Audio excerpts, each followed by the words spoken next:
So this story is called Countdown.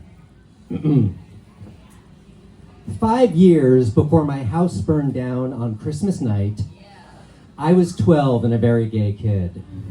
For instance, I would make handcrafted Kleenex ball gowns with my brother that we would then tape to my sister's Barbie dolls.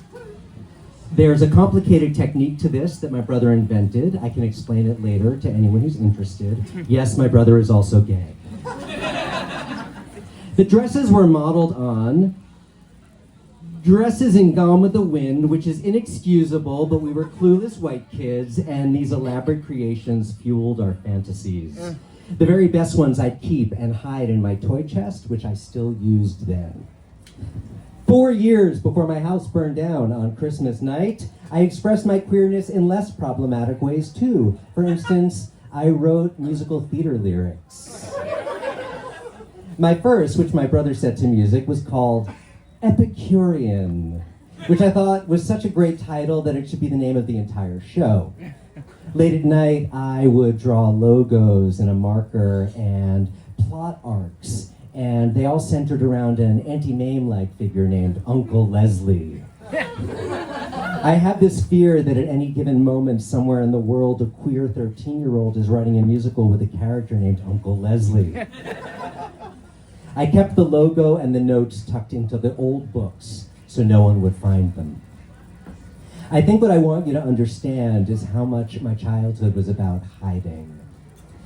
Yes, there was joy. There was even legibly queer joy. But I think I knew, my brother and I both, that there was one thing we could never say, not even to each other. For instance, writing in my diary 3 years before my house burned down on Christmas, the damning words, "I am gay." And writing these, I felt lost, but I also felt grounded and full of a, how do I say this, a pleasurable sadness, which I also felt 2 years before my house burned down when I had my first major crush on a guy named Adam. Gorgeous, big nose, hazel eyes, hung. Artful Dodger to my Bumble, Smee to my Captain Hook.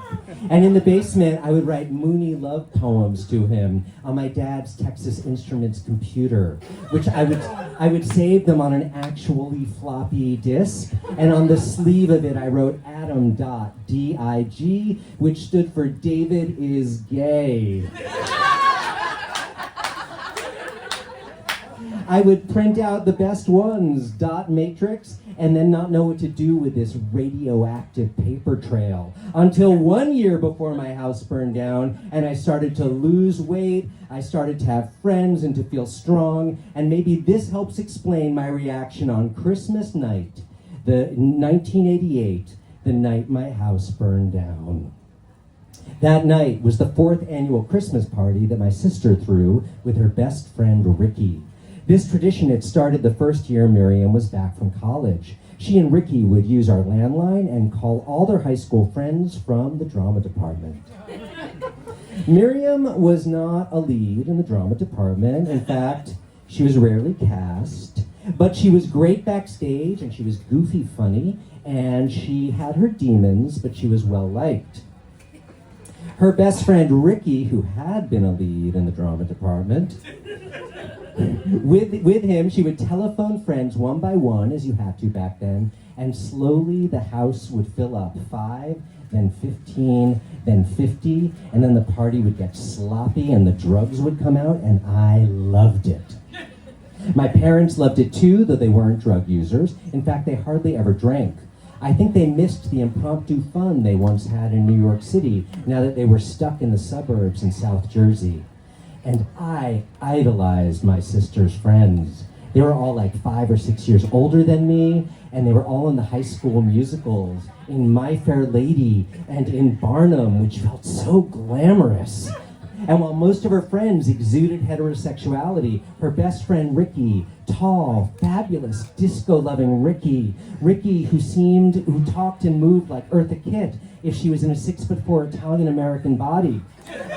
Ricky was gay enough for all of them, the first truly exuberantly queer person I met. Did he recognize me as gay? Probably, as did most of her friends.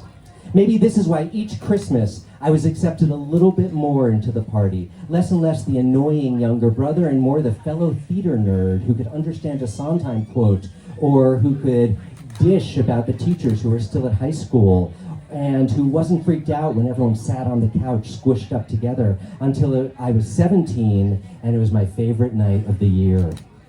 It would be in my sister's room that the fire would start, which makes sense because it was a fire trap. Always messy, clothes on the floor, books everywhere, and my mom was always begging her to clean it up. These became increasingly loud shouting matches until once my mom tripped on a magazine under a sweater and she cracked her coccyx. I think this was right after my sister called her a concentration camp warden.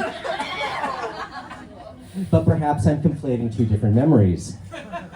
I should probably mention with that anecdote that my family is Jewish. My father is a refugee from Hitler, my mother a classic New York Jew. Why do we celebrate Christmas, you ask? Well, my mother was raised by a man who changed his name from Cecil Bielagrodsky to Joe Rylander. And he sent her to both Hebrew school and to Sunday school. My mom went in for Christmas big, even as an adult, so much so that for a few years, from age 7 to 10, I thought she must have been Christian before she married my dad and converted for him, a theory with zero evidence, but one that would have pleased her immensely. She wasn't really self-hating exactly, or at least all the time. She went to the synagogue and she would pray loudly, but I do remember once entering my parents' room on Christmas night while she was wrapping gifts, and she said, "Shh, go away, you'll ruin Christmas." And I said, "Mom, it's just Christmas." And she said, "Maybe you can't understand, David, because you're Jewish." So we did go into Christmas hard. We had a 10-foot tall tree, we had tons of garlands, and we had tinsel and we had gifts under the tree. I'd like you to picture the scene now. It is late at night, and the party has wound down. There's maybe 5 guests remaining. My parents are upstairs. My brother is asleep in the room next to my sister's where the fire starts. From what was reconstructed, my sister's friends lit a large prop candle that I had stolen from the set of Oliver. And because it seemed pretty to them, they wrapped a scarf around it. I like to imagine they didn't leave it burning when they left the room. Rather, an errant spark or ash landed in the wrong place. Regardless, they'd opened the window and closed the door to prevent the pot from smelling up the house, and so the fire had a steady source of oxygen, which means it smoldered and burned long before any of us knew there was a problem. Downstairs in the kitchen, I am the first to smell something burning, that plastic smell. And then the kitchen seems oddly hard for us to see through, and we think, are we just stoned? And then no, we realize that the kitchen is filling with smoke and that it is starting to puff and billow, and there must be a fire, we think maybe in the dishwasher or the oven, because no matter how much you feel at the center of the universe, you really can't imagine something that bad is coming for you. Only the kitchen is now dense with smoke, and now I'm running upstairs, and then all the lights go out, and suddenly I know, we all know, oh fuck, this is bad. "Mom, Dad, Joe," I scream, and the blackness of the house means the flames flicker on every wall. I reach the top of the stairs, the hallway is burning, the hallway is lined with books, the whole house is a tinderbox, and I run into my brother's room, my voice low, it sounds foreign to me, it sounds like a man's voice. I say, "Joe, wake up." I'm aware that he might not wake, that his room shares a wall with my sister, but he does. I say, "Get Mom and Dad." The fire somehow skipped his room and went through an attic crawl space into my parents' room, and now everyone was up. No one is screaming, and time slows down so that you can plan for a dozen actions each second. We run outside in the December cold, barefoot, parents and Joe in robes, and we look up, and the entire corner of our house is now a torch. And we are knocking on our neighbors' doors. We're like, "Call the fire department." But they ask, "Who are we?" Our voices sound strange even to them. And then I remember my 2 cats are still in there, Ozzy and Merlin. These are my best friends, if we're being honest. I try to run back in, but I'm not allowed to. But the firemen come, open the door, and both cats dart out like bullets. And then the firemen do their work. We are all in the backyard now watching. The family, the guests, the neighbors, and me, watching as the house burns. And because everyone is safe and alive, a weird joy starts to descend, and we start singing.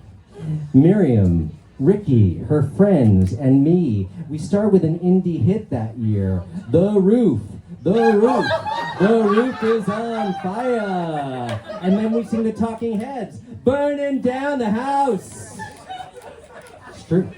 And though the entire house will be destroyed due to the smoke and the water damage and need to be rebuilt from the foundation up, the only rooms that are truly burned to black, and so nothing can be salvaged, are my sister's and half of mine.